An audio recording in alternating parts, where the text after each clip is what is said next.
Pemko Pematang Siantar bagikan 500 paket bantuan sembako untuk warga terdampak pandemi COVID-19 di Kelurahan Sumberjaya, Kecamatan Siantar Martoba, Kota Pematang Siantar. Berikut laporan terkini channel Julpandi Kusnomo Official langsung dari Kota Pematang Siantar.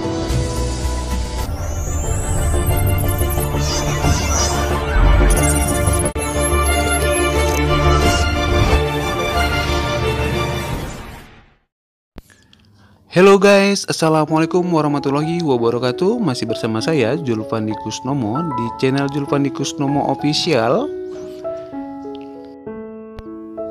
Kabar terbaru dari kami hari ini, Kamis 23 April 2020, adalah tentang pembagian 500 paket sembako oleh Pemko Pematang Siantar yang dibagikan di Kelurahan Sumberjaya. Tapi sebelum kita lanjut video ini, tolong dibantu dulu klik tombol subscribe, lalu klik tanda lonceng, like, comment, and share agar channel ini bisa lebih berkembang ya guys.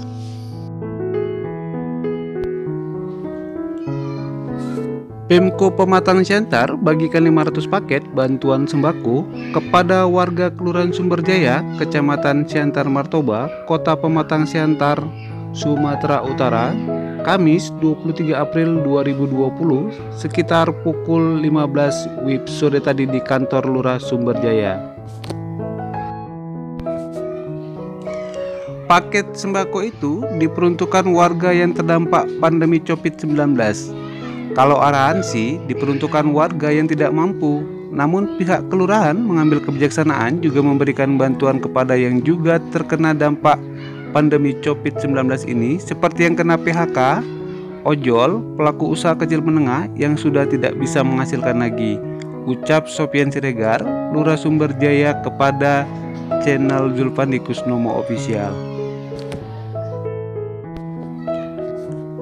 Paket bantuan sembako tersebut dibagikan kepada 500 KK warga Sumberjaya yang telah didata sebelumnya oleh perangkat desa melalui RT. Kepolisian sektor Martoba dan TNI juga ikut berjibaku mengawal pembagian sembako ini serta menertibkan warga yang berdesakan. Kepolisian dan TNI sempat kewalahan dikarenakan masih banyak warga yang membandel dengan tidak menjaga jarak serta tidak menggunakan masker. Sofian Siregar selaku Lurah Sumberjaya juga memastikan bahwasannya penerima bantuan telah tepat sasaran dan tidak terjadi tumpang tindih, di mana penerima PKH, bantuan Pemprov Su dan Kemensos tidak akan menerima bantuan dari Pemko lagi. Ketika ditanya apa isi paket yang diberikan, Sofian Siregar mengatakan ada 5 macam. Isinya berupa sembako meliputi 10 kg beras, 30 butir telur, setengah kilogram gula pasir, minyak makan, dan kacang hijau. Ucap dia saat diwawancarai oleh channel Julpandi Kusnomo Official. Orang yang terdampak COVID atau gimana? Yang itu dia orang tidak mampu yang terdampak COVID. Ya kan? Cuman kan itu kan kita kan kemarin kan mengumpul datanya kan melalui RT.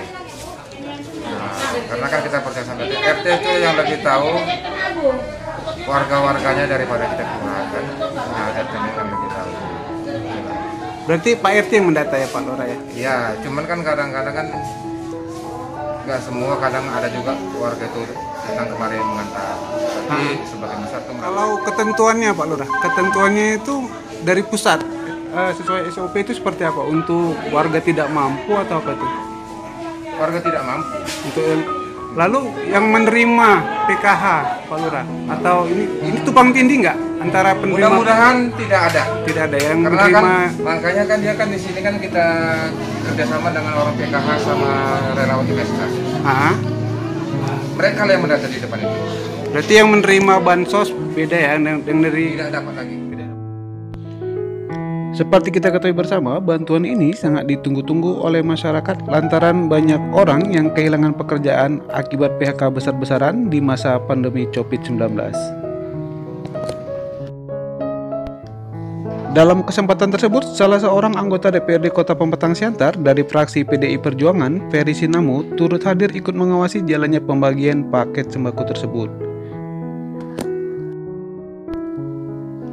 Kepada channel Julpandi Kusnumo Official, Ferry Sinamo mengatakan dan mempertanyakan kepada pihak kelurahan di mana dari 625 paket yang diajukan mengapa dipangkas menjadi 500 paket dan isinya dinilai terlalu sedikit dibandingkan dengan anggaran COVID-19 yang mencapai 43 miliar.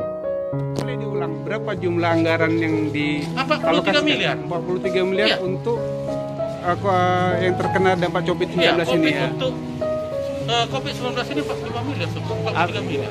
Ada berapa jumlah warga yang didata oleh Menurut Pemko? data dari Pemko 15.500. 15.500 Ya. untuk mendapatkan dalam bentuk sembako. Ya, untuk sembako. Tidak ada uang. Tidak ada uang. Itu per bulannya continue atau hanya sementara sekali ini aja? Sekarang kita dianggarkan itu untuk 3 bulan. Dianggarkan 43 miliar untuk 3 bulan. Kasih keterangan lagi Pak, untuk warga seperti apa yang ini sebenarnya diperuntukkan bantuannya? Pertama saya katakan, yang warga yang penerima bantuan ini tidak boleh tumpang tindih. Kalau dia sudah menerima dari bantuan APBN, tidak boleh lagi dia dapat bantuan APBD. Kalau sudah dapat bantuan dari PBD juga, tidak boleh lagi mendapat APBD provinsi. Ya. Contoh PKH. Ketika dia sudah penerima PKH, tidak boleh lagi penerima bantuan ini. Ketika sudah menerima bantuan ini, nanti ada dana dari provinsi tidak boleh lagi dapat. Jadi harus merata. Adil. Itu kita harapkan. Itu menurut peraturan itu. Berarti bukan khusus untuk warga tidak mampu saja nih Pak? Ya Atau memang pukul rata? begini. Ini adalah memang kalau kepada warga yang tidak mampu. Kalau PNS tidak dapat. Tidak dapat ya? Nah, kalau pensiunan tidak dapat. Lalu bagaimana dengan orang-orang yang terkena dampak dari COVID-19 ini Pak? Misalnya dia seorang pengusaha, tetapi ketika memang ada bencana COVID ini, mereka usahanya mati Pak, tidak bisa berpenghasilan lagi. Apakah mereka berhak menerima bantuan itu tadi? Ya ketika dia tidak ada pekerjaan lagi berhak menerima bantuan itu. Tadinya dia karyawan, ada gajinya. Ya, dengan kondisi ini dia tidak lagi sebagai karyawan. Ya dia berhak di situ. Sementara itu seorang ibu rumah tangga, Boru Simorangkir, mengeluhkan nasibnya yang tidak mendapatkan bantuan untuk COVID-19 ini.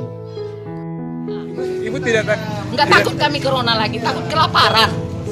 Karena nggak bisa lagi kami ngasih anak-anak kami makan. Ubi aja nggak bisa lagi kami kasih sama anak kami. Kan nggak mungkin hanya makan ubi, ya kan?